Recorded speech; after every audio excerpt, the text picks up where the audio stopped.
Hello and welcome to Film Slam Stream's post-film conversation. Um, I'm sorry, let me just do that again. I'm sorry, Gabrielle. Let me just do that once more. 1 second. Let me just get myself situated here. Good thing we're recording this. Uh, okay. Okay, stand by. Here we go. Hello and welcome to Film Slam Stream's post-film conversation for Raising the Floor. My name is Eric Siler, and I'm an instructor of film, media arts, and communications, as well as moderator for this conversation. We are very pleased to be joined by the director of Raising the Floor, Sabrina Aviles, excuse me, and she is joining us today. And hello, Sabrina, and welcome. Hi, thank you for inviting me to be here. It's so great to have you, and it's so good to see this important piece of work and to shed light on this organization and what they are doing for people. But tell us how you actually got connected with this project. Did you happen to live in the Boston area? What is the connection there? So yes, I'm a Boston-based filmmaker. I've been here for over almost 40 years now, over 40 years, and I've worked in the area, and so being a filmmaker, I knew about what was going on, and so what happened was that during COVID, my colleague and I'm Latina, and my colleague and I invited my colleague to come and document what was going on in the Latino communities as they were being impacted the most. Chelsea being one of the primary ones because it's a city full of essential workers. So she and I went ahead and we filmed a short that was funded by Latino Public Broadcasting and aired streamed on PBS. And through that work and a current film that we're working, which is sort of a continuation on the initial film about Chelsea, the Shaw Foundation found out about the work we were doing and approached us and asked us if we would be interested in making a film around the Chelsea Eats program, which they touted as a universal basic income program. So of course we said yes to that, and that's how that came about. So, okay, it just came about. Tell us a little bit about the production process. There was a filming going on during COVID and post-COVID, or tell us a little bit about that. So the good thing about, I mean, the good or the, my colleague Jenny and I had been filming in Chelsea, right kind of in the height of COVID. I mean, the numbers were slowly coming down, but we started filming in Chelsea in July or August of 2020. So and this is prior to vaccines. We had already a lot of footage around that time and what what the city was facing. So when we shot Raising the Floor, there were already vaccines, but still people were taking precautions. Many times we were masked. We Yeah, and most times, anytime we were indoor, we were masked. So, but we had already been used to that, if you will, if that's a way of really putting it, because we were there during the height of COVID, filming during the height of COVID, prior to, as I said, being vaccinated, cleaning our equipment, trying to film mostly outside instead of indoors. So as we filmed Raising the Floor, it became a little bit easier, but we pretty much stuck to wearing masks whenever possible, even though my crew and I were all vaccinated. So let's talk a little bit more specifically about during that time because it was so uncertain. Here you are filming, and tell us about any uncertainties you faced because was there ever a point in which you felt that is this ever going to get done? How is this going to get distributed? Who's going to see it? But tell us about your mindset during that time of filming. Well, in the case of Raising the Floor, we actually had, the wonderful thing about it is that we had full funding from the get-go. So it wasn't like most independent films in that, you film and then you fundraise and then you film and then fundraise, where you don't really, you can sort of anticipate when you'd like the film to be complete, but you're kind of at the mercy of your funders. In this case, we had a finite number of funds and a timeline. But I'd say, in terms of our challenges as filmmakers was trying to find characters who would be willing to share their stories. For most people who don't know, Chelsea is a very small city, the smallest city in Massachusetts. It's 1.8 square miles, and it's a gateway community. It's a community where a lot of, over the years, the hunt for decades, when immigrants were trying to come into New England area, they would usually land in Chelsea. So it has a legacy of a large Jewish population, and then Italian, and then African American, Puerto Rican, and actually I think at some point there was even Eastern Europeans here as well. And now it's mostly Latino. It's mostly Latino, many of whom are undocumented. So while many people were willing to talk about the program itself, this Chelsea Eats program, which basically was a card that was given to, if you saw the film, you know that it was a way for people to use funds and use them in any way they want to sort of replace, the literal donation of boxes of food. So in this case, the people were really grateful for the Chelsea Eats program, and they wanted to talk about it, but they didn't understand that this wasn't a report. This wasn't something that was going to appear on Univision or Telemundo. This was a one-shot deal. It was about us trying to tell their story, and setting up, time to film them and a little bit about their personal lives. So we interviewed over 100 people, and we only ended up getting, as you saw, I think it was just 3 participants, and one was through the help of an organization. Karen's story came through an organization here called Roca. So that was, I think, even more so than COVID, that was our biggest challenge.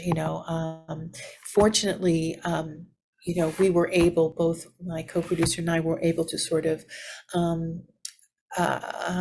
dispel their fears, because I'm Latina and I speak Spanish, and even though Jenny isn't Latina, she is completely bilingual. So I think that just put people at ease, and it speaks a lot to representation, and having people who are, having somebody like me tell the story of a population that is very familiar to me, because that's where I come from.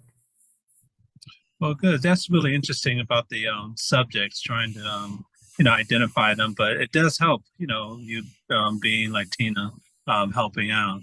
So as you were filming the subjects and you were trying to decide how to actually tell this story, and talk about how you actually put it together, because you could have approached it from many different Yeah. standpoints. You could have gotten more into the lives of individuals, Mhm. talk more about people who are running Chelsea East, but you gave us like a broad overview. So tell us about your approach, and tell about your approach and how you actually put this story together.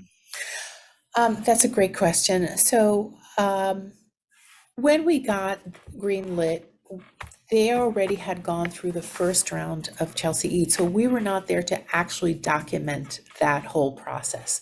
So that's why we relied a lot on archival footage, and we relied a lot on even the footage that Jenny and I shot during the pandemic, at the height of the pandemic. Um, but we also knew, because after interviewing 100 people and knowing that most of the people, the majority of the people that we interviewed didn't understand that we wanted to tell, that we wanted to follow them, we wanted to get sort of an intimate portrait. We sort of stepped back and looked at, you know, what is it, how did Chelsea East happen? And basically, Chelsea East happened because a community came together.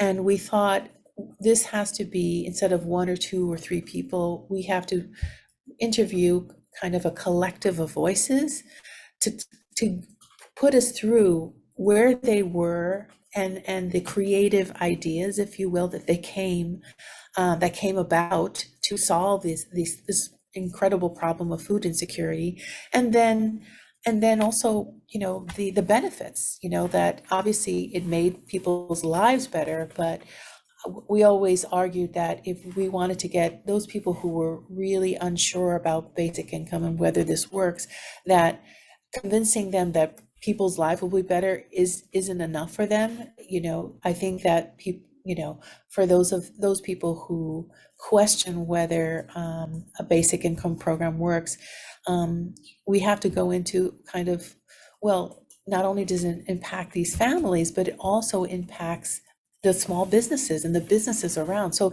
the money that you infuse into these families just goes back into the businesses. So what better, you know, conservative idea than supporting business is that? So, so we always knew that we wanted to tell this collective story. And because, again, Jenny and I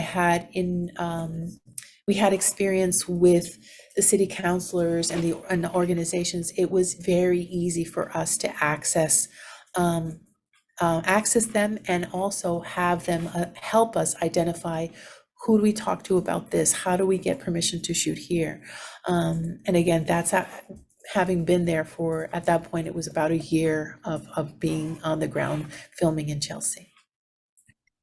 So with having like I guess a focused treatment and somewhat focused script for this, things came up. I know things came up, Yeah.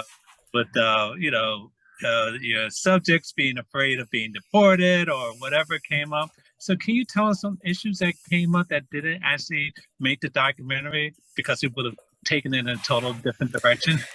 Well, I mean, I think you said it. There was a couple of times that we had the one that comes to mind was that we had this one woman that, and I don't think she had legal status.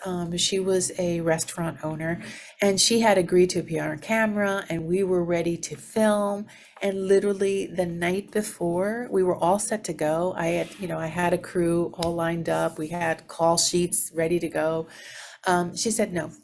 She said, no, I don't want to do this, you know? And that was, I was like, oh, well, so we had to cancel the shoot. And then there was another woman who we, you know, eventually ended up on the film, but that, literally we had to court her in person and via text, on and on, like, you know, she at first agreed to be interviewed, and then she kept on putting it off and putting it off and putting it off. And then we just said, we just have to go there. You know, sometimes when you are working in a community like this where people are not, you know, they're not on their phones texting, you just have to go in person. And so I would say that it's not then you don't resolve things by texting or even doing emails. You just have to sometimes go in person. And in her case, we finally got it because we said, okay, we're going to be here, we're going to film. And she's like, oh, okay. But we're like, oh my God, you know, we were sensing that she might say no. But finally, I just showed up with my crew, and I went into her little store and like, okay, we're here. We'll take 10 minutes of your time. And she couldn't say no at that point. But those are the biggest challenges. You know, there was a couple people dropped out, and then the two sisters that you saw in the film also, they were great. They were like, yeah, sure, you can come and interview us. But we interviewed them the one day. We got shots of them with their children in the park, and then we wanted to do another scene with them at their work and all that. And we didn't hear anything from them after that. We tried calling, we tried texting, nothing. It's like they fell off the face of the earth. So again, that was that was a point where we thought, oh, great, we have these wonderful sisters. They're such characters. We can follow them. We can have them go use their card in the supermarket. We have, we had like a little arc. And after the interview, it's like they were gone. And at one point, we even wondered whether they would show up in the film, in the final cut of the film, and they did. But so those were the I think that was the biggest challenge, just the unpredictability of our characters. And so when we had them, we was like, okay, we're going to film you. We're going to do X, Y, and Z today, and then thank you very much. We're done. So Interesting, interesting. We're some 2 to 3 years removed from the height of the pandemic, and when you're putting this together, the it was unknown the future what this pandemic was going to do. In hindsight, now looking back, would you do anything differently, or do you feel as if you did justice for in making this documentary? well, I think I'm very proud of it, and I think I'm mostly proud of it because I was always very proud of it, of the quality of the documentary. The animation is amazing, but I think I'm most proud because prior to premiering at a local film festival, we held a screening for the participants of the film in Chelsea, and their reaction to the film was incredibly moving and validating. And at that point, I knew that I did the right thing and I did right by my community because they are my community. And I say community because they are Latinos. A lot of them came here as immigrants, and that's the story of my own parents. And so I knew that when they got up and gave me a standing ovation and there wasn't pretty much a dry eye in the room, I knew that I had done right. So, and that there was truth. We could have told a story about, oh yeah, the Chelsea's program, and look, and now we get people cards and something very, very dry. But I think we wanted to capture that emotional journey that they went through from not knowing what was going to go on with the pandemic to all the challenges that they had as a city, food insecurity being a principal one, and then sort of kind of acknowledging that they were working in silos and had to come together to find solutions to this. So I'm very proud. If not for anybody else, I'm just happy that I was able to tell their truth in a very honest way, in an emotional way. And and about that truth was that you're, like you said, you're a part of that community, which is extremely important because nothing's wrong with this. A lot of filmmakers, land and take off. They come into an area, they, embrace themselves, and then they Yeah. leave. But this is your community, and it means a lot that you had this, legacy there. So based on that, what are you doing next? Are you doing something now in the community or doing a different project? What's going on now with you? Well, we're still working on, after we did the 4-minute short for PBS, we continued, we wanted to do a feature on Chelsea because Chelsea is a city that has a lot of challenges, mostly around not only food insecurity, environmental justice, immigration, gentrification. And so we're continuing with a feature film on Chelsea that we still don't know what the title will be, but this is more character driven. But through our characters, we see their lucha, or their fight for to fight to do right by Chelsea, because it's as I say and we say when we describe the film, if they turn away, something happens. Something happens. So we recently got some funding to continue filming in Chelsea, but it's been like a 3-year journey.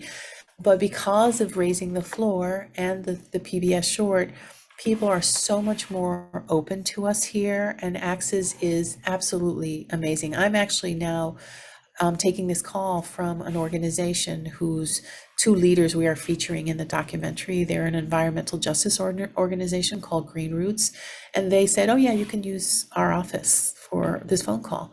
So that's the sort of access we have. We've almost become, I think, honorary residents or members of Chelsea, and because of that responsibility, I think that both Jenny and I are, because Jenny is co-directing and co-producing with me.